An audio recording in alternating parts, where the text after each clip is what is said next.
सामाजिक रूपान्तरणका लागि यो हो सामुदायिक सूचना नेटवर्क CIN। अहिले बिहानको 6 बजेको छ। सामुदायिक सूचना नेटवर्क CIN बाट अब प्रसारण हुँदैछ साझा खबर।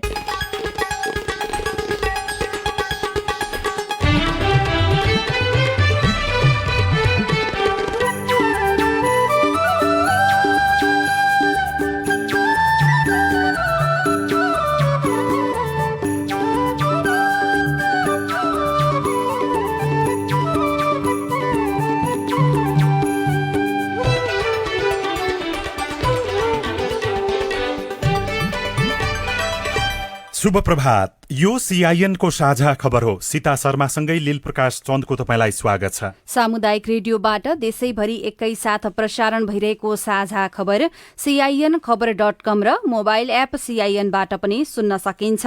आज 2078 साल भदौ 7 गते सोमबार अगस्त 23 तारिक सन् 2021 नेपाल सम्वत 1141 श्रावण शुक्ल पक्षको प्रतिपदा तिथि। आज गाई जात्रा पर्व। साझा खबरमा प्रमुख खबरका शीर्षकहरू। कोरोनासँग मिल्दोजुल्दो लक्षण भएका बिरामी अस्पताल भर्ना हुने क्रम बढ्यो। कोरोना संक्रमणको असरले नयाँ रोग देखिन थालेको विज्ञहरूको दाबी। जापानबाट 5 लाख मात्रा कोरोना विरुद्धको खोप आज आउँदै। एक विद्यालय एक उद्यम कार्यक्रम प्रभावकारी। त्रिविले CAलाई समकक्षता नदिँदा विद्यार्थीहरू अन्योलमा 6 महिनामा 12 लाख आन्तरिक यात्रुको ओहोर दोहोर। निर्वाचन आयोगले एमालेको 9 महाधिवेशनबाट चुनिएकालाई शनाखतको आधार बनाउने। लुम्बिनी प्रदेशमा सभामुख र प्रतिपक्ष बीच टकराव। कम्युनिष्ट शक्तिबीच एकता गर्ने माओवादी केन्द्रको निर्णय। अफगानिस्तानको काबुल विमानस्थल नजिक भएको भिडभाडमा परि 7 जनाको मृत्यु। मूल्य वृद्धिको मार पनि भोग्दै अफगानी नागरिक। जापानद्वारा म्यानमारका कूटनीतिज्ञलाई राहदानी दिन अस्वीकार। र नेपाल क्रिकेट संघद्वारा राष्ट्रिय महिला क्रिकेट टिमको बन्द प्रशिक्षणका लागि 24 खेलाडी छनौट। इङ्ग्लिस प्रिमियर लिग फुटबलमा चेल्सी विजय।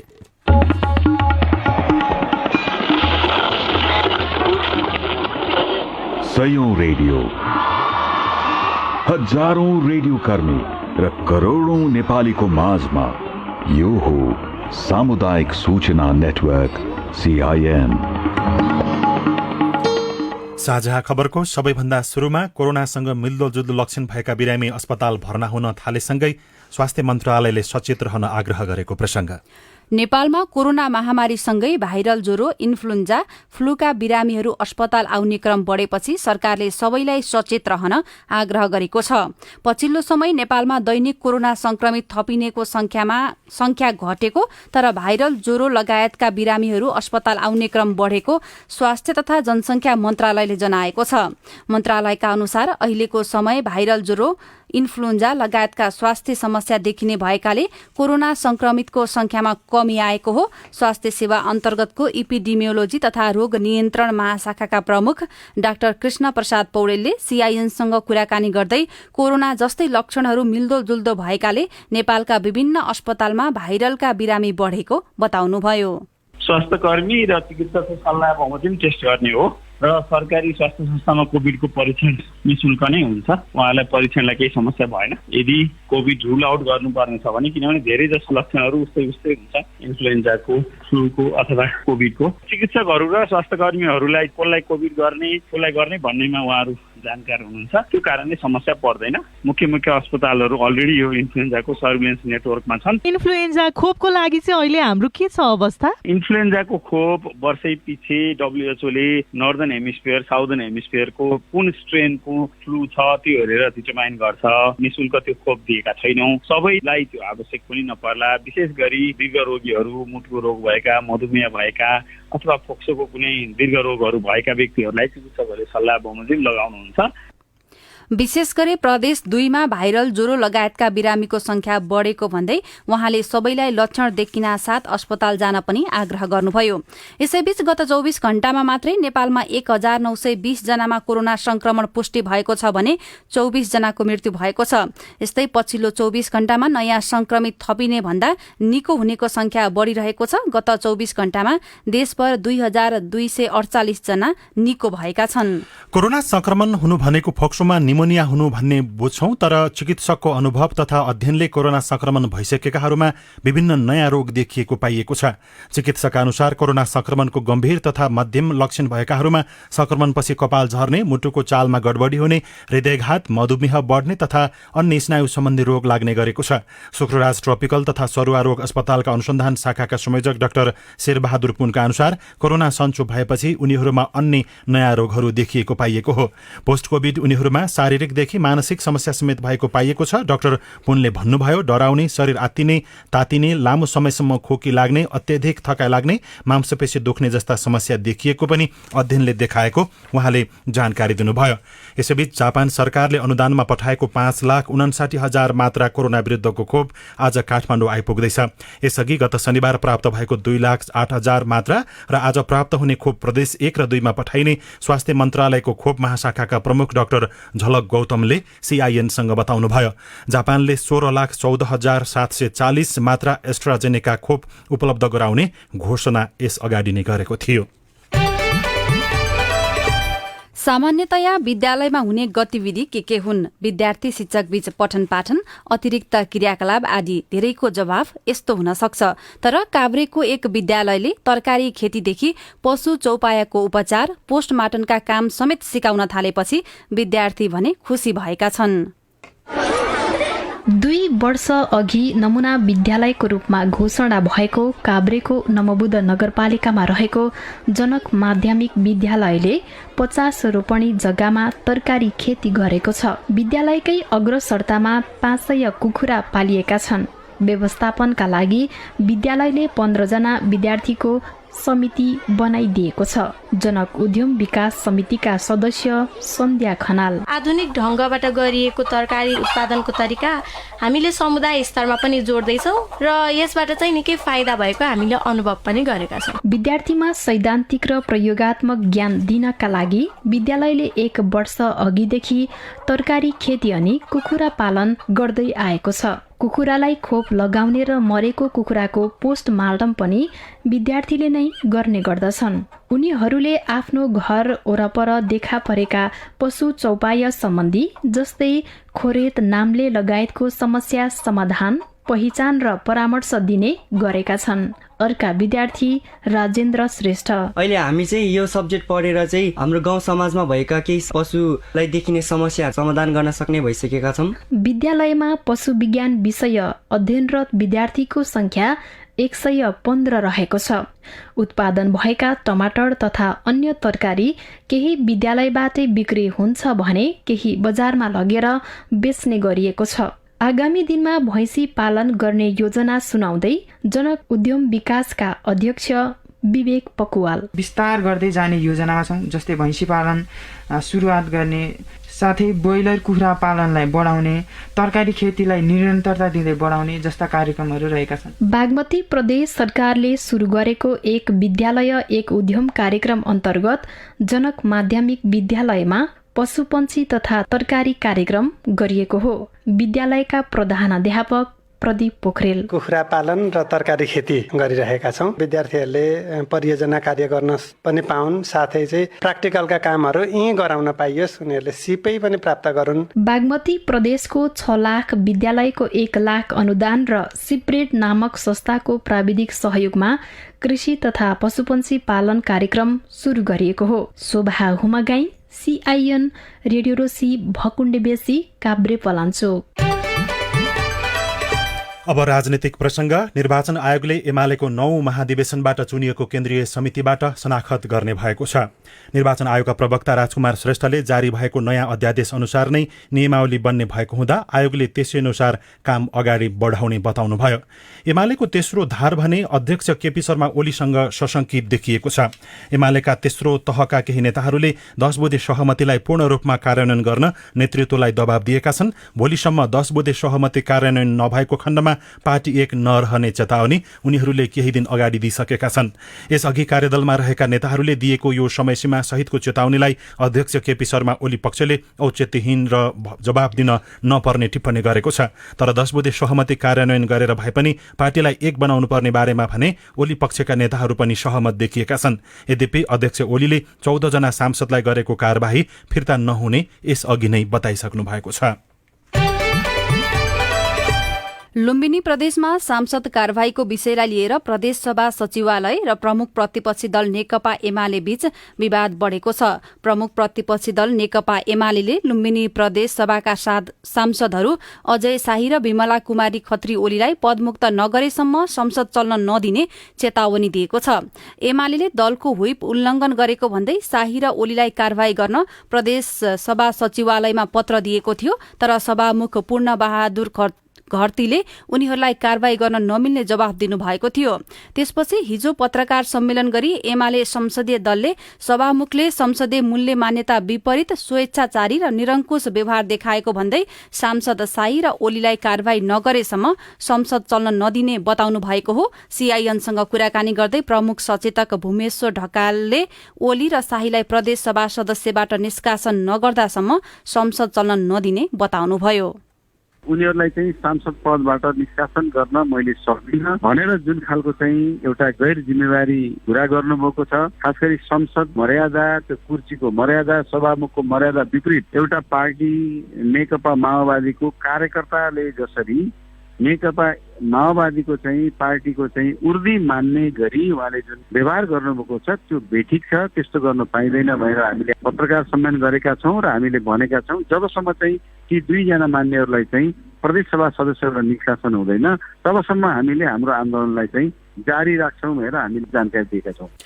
नेपालमा भारतका विभिन्न राजनीतिक दलका नेताहरूको आवागमन बढ्दै गएको छ। 4 दिने अनौपचारिक भ्रमणमा आएका भारतीय जनता पार्टी भाजपाका विदेश विभाग प्रमुख डाक्टर विजय चौथाईवालेले हिजो कांग्रेसका सभापति तथा प्रधानमन्त्री शेरबहादुर देउवासँग भेटवार्ता गर्नुभएको छ। कांग्रेस सभापतिको हैसियतमा भेटवार्ता भएको हो। भाजपा र नेपालका प्रमुख दलहरूबीच सम्बन्ध विस्तारका सिलसिलामा कांग्रेसको निमन्त्रणामा चौथाईवाले काठमाडौँ आइपुग्नु भएको हो। उहाँ 9 महिना अघि पनि एमालेको निमन्त्रणामा काठमाडौँ आउनु भएको थियो।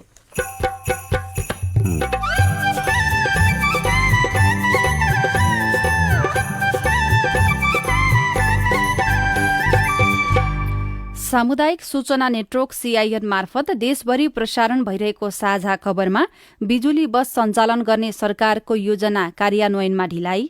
त्यो बस सरकारले चाहिँ छिटोभन्दा छिटो सञ्चालन गरिदिनु भयो भने चाहिँ हामी जस्तो अपाङ्गता भएको व्यक्तिहरूलाई आफ्नो काममा जानको लागि आवागमन गर्नको लागि चाहिँ एकदमै। कांग्रेसको सदस्यता विवाद अझै पनि टुङ्गिएन। त्रिवीले सीएलाई समकक्षता नदिँदा विद्यार्थीहरू अन्यलमा 6 महिनामा 12 लाख आन्तरिक यात्रुको ओहोर दोहोर लगायतका खबर बाँकी नै छन्। सीआईएनको साझा खबर सुन्दै गर्नुहोला। बिहानको नमस्कार है विद्यार्थी भाइ बहिनीहरू। नमस्कार। ल बस। अनि भाइ बहिनीहरू, आज हामी बोक्सी आरोप एउटा अपराध हो भन्ने विषयमा छलफल गर्छौं। बुझ्यौ? बुझ्यौ सर। ओइ सुहाना, तँलाई थाहा छ हाम्रो मम्मीले भन्नुभएको हाम्रो गाउँमा त बोक्सी छ रे नि। हो र? होइन होला है त्यस्तो त। श्वेता, तिमीहरूको के को खास सोच हो? बोक्सी भन्ने कुरा केही हुँदैन, बुझ्यौ? कसैलाई बोक्सी आरोप लगाउनु, कुट्नु, पिट्नु, पीडा दिनु वा गाली बेइज्जती गर्नु सामाजिक अपराध हो। बोक्सीको आरोप, कसुर र सजाय ऐन 2072 मा बोक्सी सम्बन्धी अपराध गर्नेलाई 10 वर्ष कैद र 50,000 देखि 1 लाख रुपियाँसम्म जरिवाना हुन्छ भनेर लेखिएको छ। बोक्सी आरोप लगाएर कुटपिट अङ्गभङ्ग गर्नेलाई 10 वर्ष कैदसँगै ज्यान मार्ने उद्योग अन्तर्गत थप सजाय पनि हुन्छ। यो कुरा तिमीहरूले घरमा पनि भन्नु है।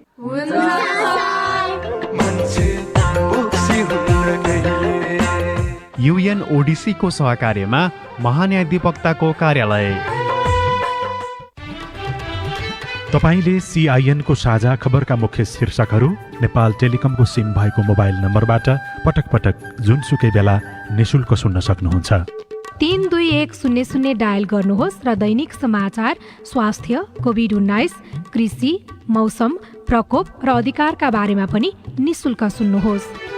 32100 सूचनाको सञ्चार। सामाजिक रूपान्तरणका लागि यो हो सामुदायिक सूचना नेटवर्क CIN।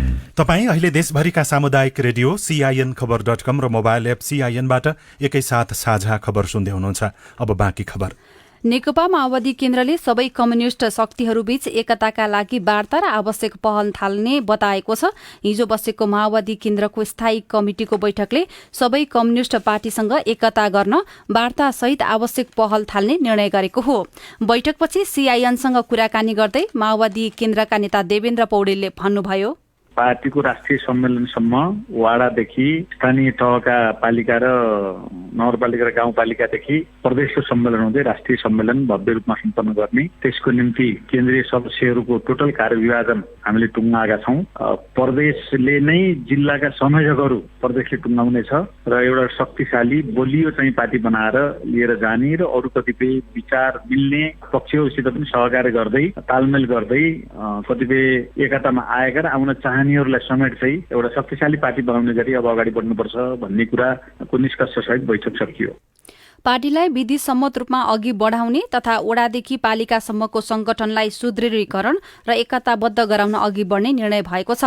पुस 11 देखि पार्टीको केन्द्रीय सम्मेलन हुने भएकाले त्यसअघि प्रदेश र स्थानीय समिति निर्माण गरेर अघि बढ्ने पनि निर्णय गरेको छ। यसैबीच माओवादी केन्द्रले विभिन्न प्रदेशमा रिक्त रहेका पदाधिकारी र जिल्ला समन्वय समितिका इन्चार्जहरू तोकेको छ।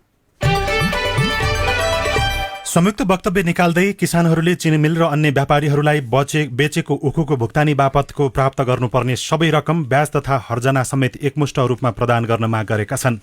CIN-सँग कुराकानी गर्दै उखु किसान संघर्ष समितिका संयोजक राकेश मिश्रले किसानहरूको रकम तत्काल भुक्तानी नगरिएमा कडा संघर्षमा उत्रने पनि चेतावनी दिनुभयो। कार्यदलको प्रतिवेदनमा उल्लेख गरेका छ कि किसानहरूको बाँकी रहेको रकम देखियो दुवैपट्टि, उद्योगीबाट पनि र सरकारी अनुदानवाला पनि, तर किसानी त्यहाँ गरिएन। 25 करोड मध्ये हाम्रो दाबी मध्ये कति दिने हो त किसानलाई, कति पाउने हो त, त्यो सम्बन्धी नबोलिदिएको कारणले हामीले त्यहाँ हस्ताक्षर गरिएन।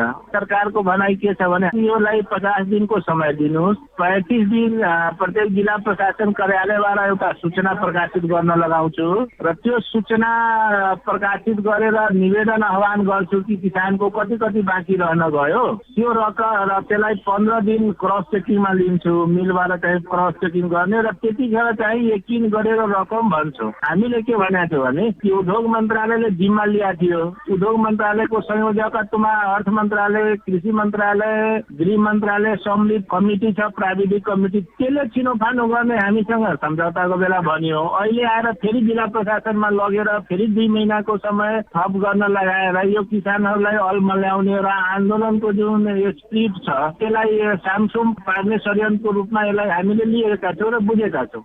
किसान संगठनहरूले सरकारको तर्फबाट प्रदान गरिनुपर्ने तोकिएको अनुदान रकम अविलम्ब भुक्तानी गर्न गराउन पनि माग गरेका छन्।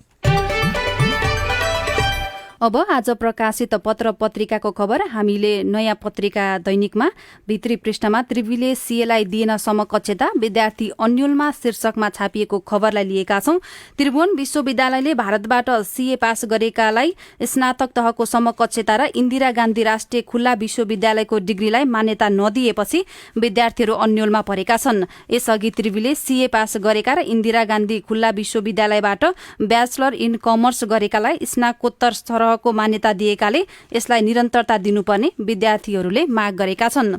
नयाँ पत्रिका दैनिकमा नै 6 महिनामा 12 लाख आन्तरिक हवाई यात्रु शीर्षकमा खबर छापिएको छ।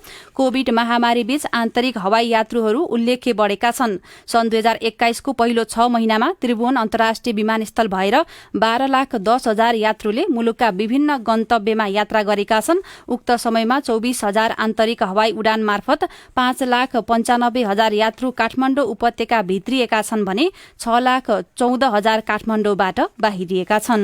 कान्तिपुर दैनिकमा कांग्रेसको सदस्यता विवाद अझै टुङ्गिएन शीर्षकमा कुलचन्द्र नेउपाने लेख्नुहुन्छ। संवैधानिक समयसीमा भित्रै प्रक्रिया शुरू गरेर पार्टीको वैधानिकता जोगाउने निर्णय लिएको कांग्रेस पार्टीका क्रियाशील सदस्यता विवाद अझै पनि टुङ्गोमा पुगेको छैन, जसका कारण देशभरका कार्यकर्तालाई अन्यल भएको छ। अर्को खबर, मझधारमै मध्यमार्गीहरू कारबाही फिर्ता र पार्टी दर्ता रोक्न मंगलबारसम्मको अल्टिमेटम, दुवै तर्फबाट सकारात्मक संकेत छैन। यो नेकपा एमालेको प्रसङ्गलाई बबिता शर्माले लेख्नु भएको छ। 2 महिनामै 3 ठाउँमा राउटेहरू सरेको प्रसङ्ग विप्लव महर्जनले लेख्नु भएको छ। भित्री पन्नामा खाद्यान्न ढुवानीमा बिचौलिया घुसाउने चलखेल शीर्षकमा राजु चौधरी लेख्नुहुन्छ। खाद्य व्यवस्था तथा व्यापार कम्पनीले दुर्गममा खाद्यान्न ढुवानीका लागि बिचौलिया घुसाउने चलखेल गर्न खोजेको आरोप लागेको छ। खाद्यले वर्तमान प्रावधानमा शर्त राखेर बढी मूल्य दरमा सीमित बिचौलियालाई पोस्न खोजेको आरोप लागेको हो। हुम्लामा हवाई मार्गबाट खाद्यान्न ढुवानी गर्न मूल्य अभिवृद्धि करमा दर्ताको प्रावधान राखेर कम्पनीले बिचौलिया छिराउन खोजेको वायु सेवा सञ्चालक संघले दावी गरेको छ। अण्डामा आत्मनिर्भर भने पनि अझै अपर्याप्त देखिएको छ। 11 महिनामा 23.5 लाख शेयर लगानीकर्ता थपिएको खबर पनि छ। साझा खबरमा अब प्रस्तुत छ प्रश्न उत्तर श्रृङ्खला सुशीला श्रेष्ठबाट। आजको प्रश्नोत्तर श्रृङ्खलामा हामीले लोकसेवा आयोग र प्रहरीको परीक्षासँग सम्बन्धित प्रश्नलाई समावेश गरेका छौं। डोटीको आदर्श गाउँपालिका वार्ड नम्बर 2 बाट देवराज ओझा। लोकसेवा आयोगले यही मिति 2078 साउन 30 मा लिएको नासुको पहिलो चरणको परीक्षा सञ्चालन गरिसकेको छ र दोस्रो चरणको समसामयिक विषयको विषयगत परीक्षा यही मिति 2078 असोज 9 मा तोकिएको छ। साथै त्यही मितिमा शिक्षा संकायतर्फको प्राविधिक सहायक प्रासको पनि परीक्षा तोकिएको छ। नायब सुब्बाको पहिलो चरणको परीक्षा उत्तीर्ण भएका र प्रासको परीक्षामा पनि सहभागी हुनका लागि भिन्न भिन्नै प्रदेशमा दरखास्त आह्वान गरेका परीक्षार्थीले सोही दिन परीक्षामा सहभागी हुनुपर्ने भएकाले लोकसेवा आयोगको ध्यान आकर्षण गर्न चाहन्छु। तपाईको प्रश्न हामीले लोकसेवा आयोगका प्रवक्ता तोय नारायण सुवेदीलाई सोधेका छौं। यहाँले भने ठिकै हो, हामीले लोकसेवा आयोगको शेड्युल चाहिँ हामी अलिकति हतारमा निकाल्दाखेरि रिपिट भएर चाहिँ हामी अहिले चाहिँ परिवर्तन गरिसकेका छौँ। यहाँलाई चाहिँ यो अहिले लोकसेवा आयोगले यो विषय उम्मेदवारको विषयहरू बुझेर अहिले हामीले परीक्षा कार्यक्रम शेड्युल चेन्ज गरेका छौँ। नासुको भएको त्यो जुन शिक्षाको प्रासको चाहिँ परीक्षा छ त्यो शेड्युल चाहिँ हामी पछि सारेका छौँ। यहाँलाई चाहिँ पछिल्लो लोकसेवा आयोगले यो परीक्षा कार्यक्रम परिवर्तन गरेर चाहिँ जुन प्रासको छ त्यसलाई पछाडि सारेका छ। त्यो परीक्षा मिति चाहिँ संशोधन गरेको विषय यहाँले हेर्नु होला। अहिले चाहिँ हामीले प्रास पनि दिन मिल्ने त्यो नासु पनि दिन मिल्ने गरी चाहिँ परीक्षा कार्यक्रम शेड्युल चाहिँ मिलाइसकेको अवस्था छ। यहाँलाई चाहिँ संशोधित चाहिँ यो पाठ्यक्रम हेर्नु होला। म दीपक घिमिरे झापाबाट। लोकसेवा आयोग पोखरा कास्कीले 2077 साल चैत्र 26 गते विज्ञापन गरेको राप अनङ्कित द्वितीय प्राविधिक तहको विज्ञापन नम्बर 13003/13006/7778 को यो परीक्षा कहिले हुन्छ होला? तपाईको प्रश्न पनि हामीले लोकसेवा आयोगका प्रवक्ता तोय नारायण सुवेदीलाई नै सुनाएका छौं। अहिले दशैं अगाडि हुने परीक्षाको हकमा आयोगले परीक्षा कार्यक्रम प्रकाशन गरेका छौँ। दशैं पछाडिको चाहिँ गरेका छैनौँ। अब केही दिनमा चाहिँ हामी दशैं पछाडि पनि जुन योभन्दा अगाडि चाहिँ विज्ञापन भएर चाहिँ दरखास्त आह्वान गरिसकेको अवस्था छ तिनीहरूको चाहिँ हामी दशैं पछि चाहिँ लगत्तै परीक्षा हुने गरी चाहिँ हामी कार्यतालिका चाहिँ प्रकाशन गर्छौँ। यहाँको हकमा ठ्याक्कै मैले अहिले चाहिँ वेबसाइट नहेरिकन मैले भन्न चाहिँ मैले सकिनँ, तर यहाँले वेबसाइट हेर्नु होला। त्यहाँ हाम्रो चाहिँ दशैं अगाडि चाहिँ हुने परीक्षाको चाहिँ हामी परीक्षा कार्यक्रम प्रकाशन गरेका छौँ। बाँकीको हकमा चाहिँ हामी केही दिनमा हामी चाहिँ कार्यतालिका प्रकाशन गर्छौँ। धादिङ नीलकण्ठ नगरपालिका 2 बाट पार्वती पायर बोल्दैछु। वर्षेनी पुलिस आर्मीमा जानका लागि भर्ती खुल्थ्यो।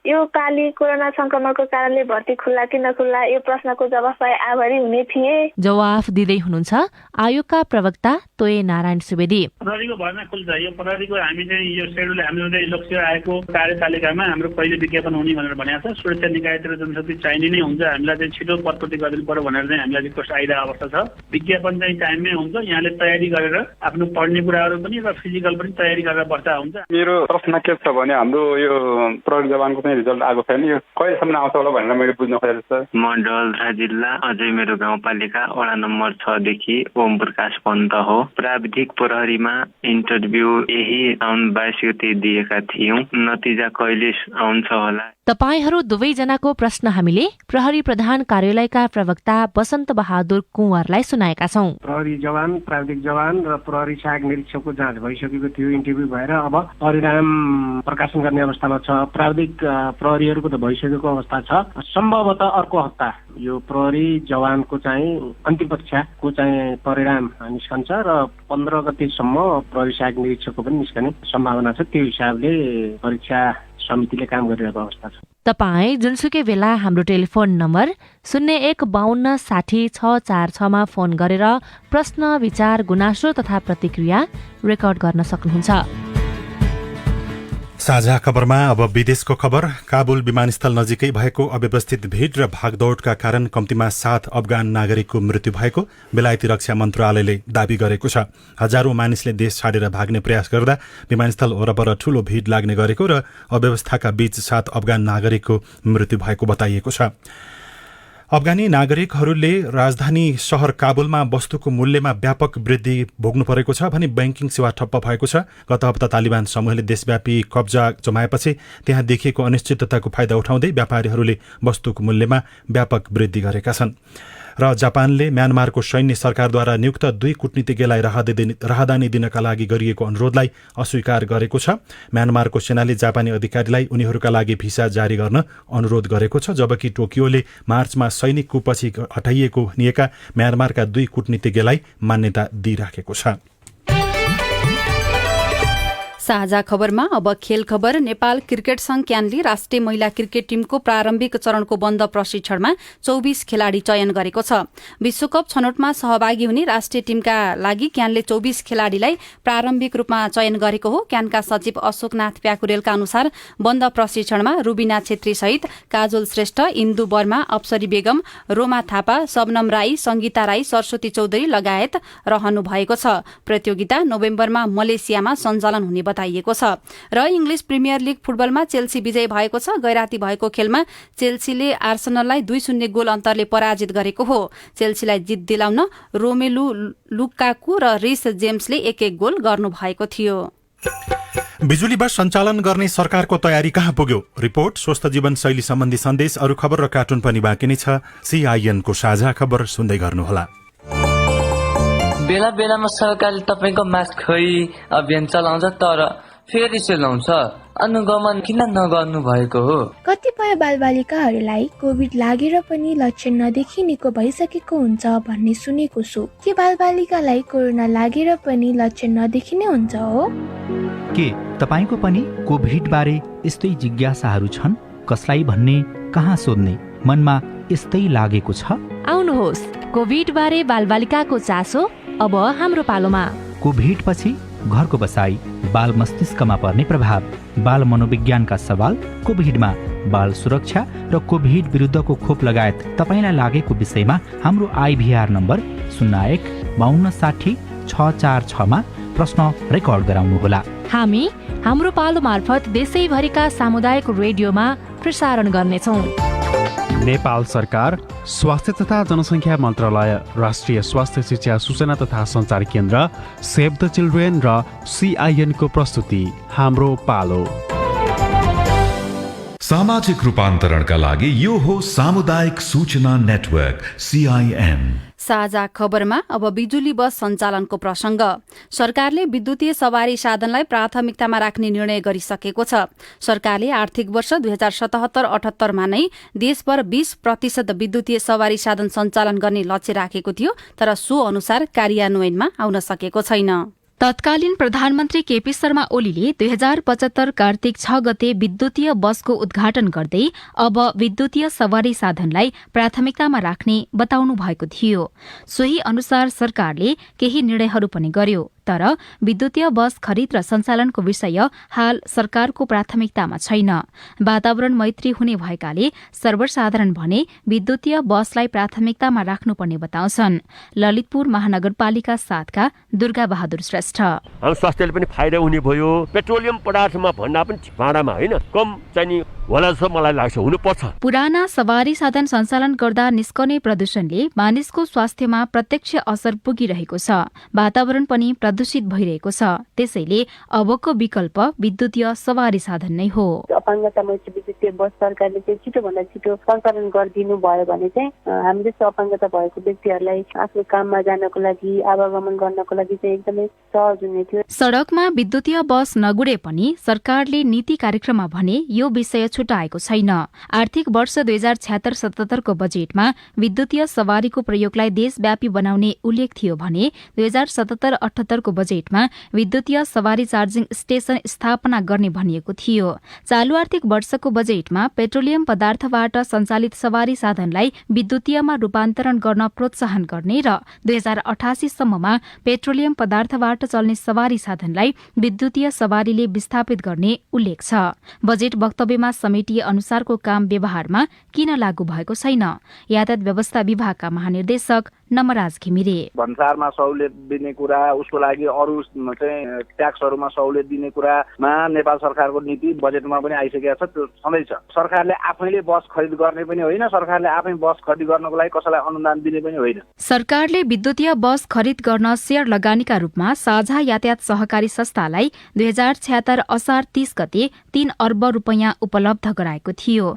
बीचमा रोकिएको खरिद प्रक्रिया 2077 माघ 26 गतेको मन्त्री परिषद बैठकले खुल्ला गर्ने निर्णय गरेपछि 40 वटा बस खरिद गर्न गत वर्षको चैत 13 गते बोलपत्र आह्वान भयो। सोही अनुसार 9 वटा चिनिया कम्पनी विद्युतीय बस खरिदका लागि इच्छुक देखिएका छन्। साझा यातायात सञ्चालक सदस्य भूषण तुलाधर। खरिद प्रक्रिया पूरा गर्नलाई सायद अर्को 1 महिना जति लाग्ला। त्यसपछिको 4 महिनामा कमसेकम 3टा बस ल्याएर ट्रायल गर्छौँ हामी। त्यो ठिक छ भने अनि त्यसपछिको फेरि अर्को 4 महिनामा चाहिँ त्यसपछि 40 वटा बस सबै हुन्छ हैन। अहिले देशभरि 700 बढी विद्युतीय सफा टेम्पो, 700 बढी कार, लगभग 4000 दुईपाङ्ग्रे विद्युतीय सवारी साधन सञ्चालनमा छन्। विद्युतीय सवारी साधन सञ्चालनमा ल्याउँदा इन्धन खर्च 25% घट्नेछ भने मर्मत खर्च कम लाग्नुका साथै वातावरण मैत्री पनि हुनेछ। उषा तामाङ, CIN, काठमाडौँ। यो रिपोर्टसँगै हामी साझा खबरको अन्त्यमा आइपुगेका छौं। सामुदायिक रेडियो प्रसारक संघद्वारा सञ्चालित CIN को बिहान 6 बजेको साझा खबर सक्नु अघि मुख्य खबर फेरि एकपटक। कोरोनासँग मिल्दोजुल्दो लक्षण भएका बिरामी अस्पताल भर्ना हुने क्रम बढ्यो। कोरोना संक्रमणको असरले नयाँ रोग देखिन थालेको विज्ञको दावी। जापानबाट आज 5 लाख मात्रा खोप आउँदै। एक विद्यालय एक उद्यम कार्यक्रम प्रभावकारी। त्रिवीले CLI समकक्षता नदिँदा विद्यार्थीहरू अन्यलमा 6 महिनामा 12 लाख आन्तरिक यात्रुको ओहोर दोहोर। निर्वाचन आयोगले एमालेको 9औं महाधिवेशनबाट चुनिएकालाई शनाखतको आधार बनाउने।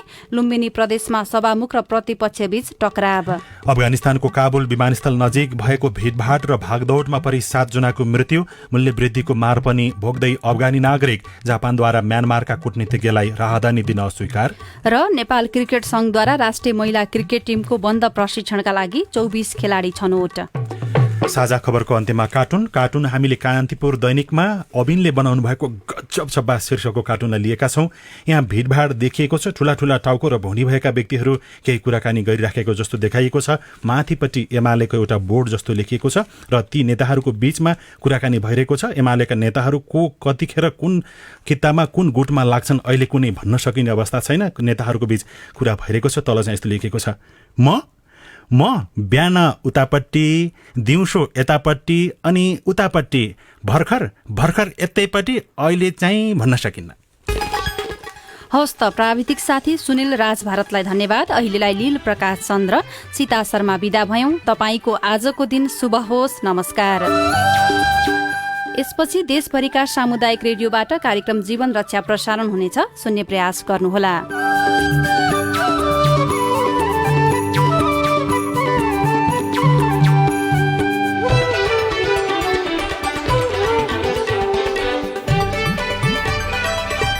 कोभिड-19 पहिलो डोज खोपको लागि स्वैच्छिक आवेदन फारम बारे अत्यन्त जरुरी सूचना। दिदी बहिनी दाजु भाइ सबैजना लगाऊ, आफूसँगै अरूको नि जीवन बचाऊ।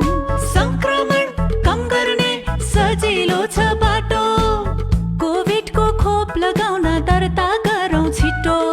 सबै मिली खोप लगाए भइन्छ नि ढुक्कै, कोभिडको जोखिमलाई नेपाल सरकारद्वारा देशैभर कोभिड विरुद्धको खोप निशुल्क वितरण गरिँदैछ। तर त्योभन्दा अगाडि जरुरी छ आफ्नो नाम दर्ता गर्न र खोप लगाउन नछुटाउन। छिटो भन्दा छिटो हाम्रो वेबसाइट vaccine.mohp.gov.np मा गई नाम दर्ता गर्नुहोला। खोप लगाइसकेपछि पनि कोरोना संक्रमणबाट बच्नको लागि जनस्वास्थ्यका सबै मापदण्डको पालना गरौँ। यो कार्यक्रम स्वास्थ्य तथा जनसङ्ख्या मन्त्रालयको अगुवाईमा UNDP र WHO को सहयोगमा गरिएको हो। नछुटाउँ खोप लगाउन, नभुलौँ नाम दर्ता गर्न। ला ब्यालेन्स सकिन ला टिभी हेर्नु। छिटो जाउँ रिचार्ज गर्नलाई। होममा डिलर दाइको डिस्काउन्ट सबैलाई, होमले ल्यायो खुसी सबैजनालाई। टिभीको मजा लिन वार्षिक रिचार्ज गरौँ, डिलर दाइको डिस्काउन्ट पाई सबै दङ्ग परौँ। ए हो र डिलर दाइ, के दिनुहुन्छ हामीलाई?